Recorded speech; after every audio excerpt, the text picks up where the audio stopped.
We are back on Morning Line. It's our final segment this morning with our guests from 50Forward. We're talking about senior citizen services out there, and there's a lot of them. All right, so at the moment, we've got some lines open if you want to jump in, but what should we hit on that we haven't talked about that I know you guys want to push this morning that people need to know about? Well, anything else? Go ahead. Look, I'm giving you the forum. How sweet is that?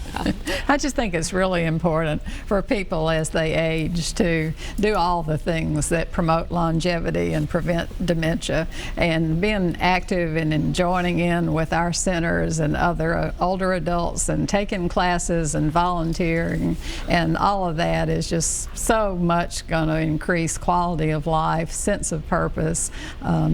We have a program that will be coming up in the spring that is called Aging Mastery, and it's a series, 10 weeks of classes about all kinds of things that folks need to know as they age: fall prevention, volunteer opportunities, medication kinds of issues. We offer that in all of our 7 centers, but just encourage people to visit any of our centers. Go in. We have volunteers and staff who will take you for a tour. You'll meet other people. Just some incredible role models involved with our programs. I know we had one woman, actually Channel 5 came out to a birthday party. She was 105 years old. Wow. And as we went around the room and asked the people who were celebrating birthdays what they'd like to say if they had anything, and we came to her, she was 105 years old, and she said, "See you next year." I love it. And we did. I love it. So, my question for them always is, what's your secret? Right. Okay, do you have any idea? Did you get to talk to her at all? I mean, what does she eat? What is her diet? I mean, is she active? The funny thing was, she always would tell everybody that one of her secrets was that she would drink Jack Daniels. But what I found out in talking to her, she was only joking about that, and she really exemplified one of the main things, and that just a great sense of humor, an interest in learning new skills, and just continuing to stay active. Positive that was state her of mind. secret. I think that hits it right on the head. Even though she strikes me as someone who takes very good care of herself. 100. Speaking of role models, okay, I bet you eat pretty well. No, you eat pretty well. I regret to say. I know. Oh, well. I know more about nutrition than I practice. Well, also, I think there's something to be said when you get a little bit older, too. Enjoy yourself as well. And that doesn't mean you have to eat kale all the time. Right. It's an investment from any age you're at. It's an investment. That's the way I look at it. You know what? Not eat kale. But we have many classes in nutrition and health and wellness. Okay, and the other part of it, when you talk about staying involved in the community and being active, so we talked about the service aspect of it that helps provide help for some seniors. But the seniors are also, again, I wanted to hit on this a bit more. If someone's got time on their hands, they think, look, I've got some things I'd like to teach or share with others. They can come in and say, look, I'm willing to volunteer. Can you use me? Absolutely. And Robin Johnson is our Director of Volunteer Engagement, and folks just need to call Robin, and she'll set up a time to talk with them, and we'll get them connected. Yeah, one way or the other, either through you. I mean, my good friend who I used to host this show with, Larry Britton. Oh, yeah. For years after the great Larry Britton retired, he volunteered, I think, at St. Thomas Hospital. And I know there were many senior volunteers at those front information desks, and he would go and visit some folks if they wanted visitors in their room, right? So you know who I'm talking about. Oh, yeah, I've been with Larry Britton on shows before. Okay, well, I'll tell you what, he loved doing that. It gave him a sense of purpose after he left the TV business, right? That's great. And let me mention, one of our newest programs is a partnership with the National Institutes of Health called the All of Us Research Program. And when you talk, a big component of that program, it will aim to enroll 1 million people across the United States in a longitudinal health study. So looking at their health over the course of 10 years and seeing how lifestyle, genetics, everything factors into a health profile. And part of the program that we developed that National Institutes of Health have funded involves what we call peer ambassadors. So older adults will be our ambassadors in the community, volunteering to spread the word about the importance of health, about the importance of knowing more about your own health, but also contributing to knowledge for future generations. So this study is going to look at what works or what doesn't? It's going to look at everything. So it's going to be a very exciting study. It'll launch in April nationwide, and we were one of the first 4 nationwide community partners because we want Tennesseans and older adults to be at the table to have their health information studied. So it will look at how where you live affects your blood pressure, how the medications you take and your genetic profile affect your chances of getting a certain disease down the line. So through the program, you will learn a lot about your own health profile, but you'll also contribute to this vast pool of knowledge that researchers will come to. So we are going to work with volunteer older adults who will be able to talk with their peers about the importance, like we were talking about, of prevention, of starting now, because you can affect your health whatever you start, if you start at 50, if you start at 18. Right. So the idea being that for a lot of diseases like Alzheimer's and dementia, we have no cure, but the things we can affect are what we eat, how we exercise, how we socialize. That would slow the onsets maybe, or help, because that's the biggest thing. I was going to ask you, the memory care thing, it's just now we're so aware of it. It seems like if you don't get Alzheimer's, at some point you're going to reach an age where you just start getting more forgetful. Heck, I get a little forgetful now already. And it's just going to happen. So I'm always interested, like, look, I eat turmeric all the time. I don't know if turmeric really is going to help my brain that much. I thought it was supposed to help your joints. It is supposed to help for inflammation as well, but I think that applies to inflammation in the brain. And but little things like that. But I think you hit it on the head. The exercise, all that stuff. Is there anything else that you guys do? I mean, I guess they say crossword puzzles, anything to exercise your brain, even if you're not able to get up and physically go out and go for a run. Some people physically can't, but sit there and exercise your brain by don't just sit there watching the boob tube. We have a great concept called 50-Forward First. Really encourage people to do things that they've never done for the first time in their life, and that's just one of the 7 main factors for longevity, like is learning new skills. We've done that. You have not. Stop it. Don't tell me you've bungee jumped. I don't, but I want to tell you, we had an awards program called Mature and Magnificent, and the woman who won the Adventurous Aging Award was from Dover, Tennessee, and when she was 92 years old, she went skydiving with her 90-year-old brother.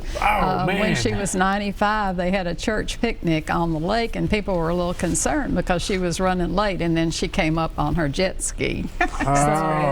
Man. Yeah, think about it. 90s? Oh, yes.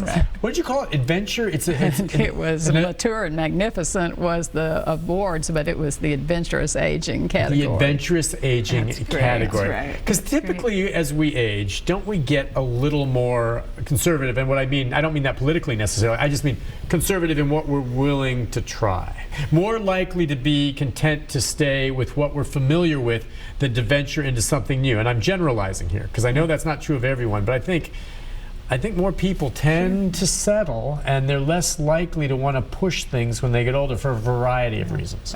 Well, you know, there's a lot of, I guess, 2 stereotypes about aging, and one of them that is older people are pretty much all alike, and actually the research shows differently. As you age, you tend to get more and more like yourself, because you've had these behaviors, and over time they've worked for you and they've been reinforced. So we actually find that people who are fairly daring and adventurous can continue that into their comes older out years. More. There's not as much. Comes out in some ways more so. I think maybe as you get older, that's true. If that's always been there, and you've been more inclined to just restrict that or keep that inside, when you get older, you're like, I've been there, done that. I'm just going to cut it loose. I don't care. I'm going to be myself, and how that goes. Someone was asking. I imagine if they called you and they lived in a place like Marshall County or a county like that, do you have the means to maybe check and say, look, I know you can't come here, and we're based in Davidson and Williamson, but here's a number you might call in Marshall County if there was something similar there? And also at the state level, there's the Tennessee Commission on Aging and Disability, and they have, of course, directories and resources and are aware of programs all over the state, and also we can access that information as well. It's worth a try. Stick around, because we'll put their phone number up. Of course, you have more resources in the more metropolitan areas. I mean, there's some very rural counties here, but I would imagine there's something there. Let's take a quick call from Deborah. Hi, Deborah. Hey, how are you? Good. Go ahead. What's on your mind? I have a question. I live in Franklin, Kentucky, and my husband's in the nursing home right now. And I'm trying to figure out, or when you get some advice or something on a living will, how I can get that done, or how to get like insurance for him. Because I got a call He's 67 years old, and I got a call yesterday morning. I followed him, and he's like, that early in the morning, you didn't know what to expect. So I wonder where I can get help for a living will or something like that. Legal stuff like that. Okay. That's a good question because we didn't touch on that. Right. A lot of people that age need that. Right. And through our supportive care services, we can give advice about legal needs. And as Janet was saying, every area in the country, speaking to this woman in Franklin, Kentucky, has what's called an area agency on aging and disability. And I would bet that at that nursing facility, you would be able to ask your ombudsman or some staff person there for information to connect you to legal aid. Right. Legal aid societies around, we advocate with them a lot for the legal needs of older adults. Yeah, and even, I know sometimes that's an issue paying, but I mean, you can get something like living wills or some of those basic documents put together without too much of a cost. Absolutely. I mean, sometimes, you have to pay for some things, obviously, but you can do that without a super expensive cost. And you're right, there is legal aid, but there's a waiting line on that. Sure. And so care managers, timing to your point, there are forms that Tennessee uses that we help people all the time set up a healthcare agent and make their decisions about end-of-life care. You can download an awful lot of that. Do you, in terms of just financial advice, if someone is curious, should I take early Social Security or should I go for the whole one? I'm trying to decide. Or do you guys have services too? And we just have a minute and a half, not only on that, but maybe as they look for health plans or things like this, healthcare supplement plans, things like this, Medicare stuff. Right.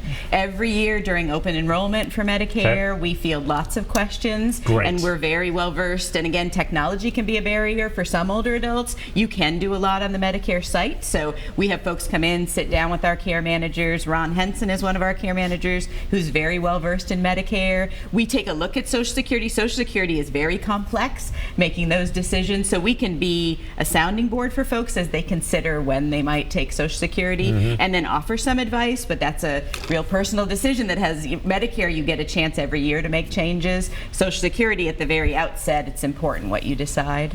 Gosh, I'll tell you. Awesome. Listen, I want to thank you both for coming on. Janet, just keep up the good work over there. Run another marathon, all right? She's very active. And Gretchen, thank you as well. And we're going to put it up again, but before you leave, that is the number, I believe. We're not putting up your home numbers, okay? There you go. We've got 615-743-3400. And then there's also a website, right? www.50, which is written out, not the number, 50forward.org. I bet there's a lot of information on there as well. Absolutely. Listen, take advantage of it. And again, exploring this and finding it doesn't always cost. And there's a lot of fantastic services where you can get involved. You guys keep doing a great job. I hope you're here for another 65 years or whatever it is. You guys do a fantastic job. Thank you. I'll be back with that number one more time right after this. Thanks, guys. Thank you.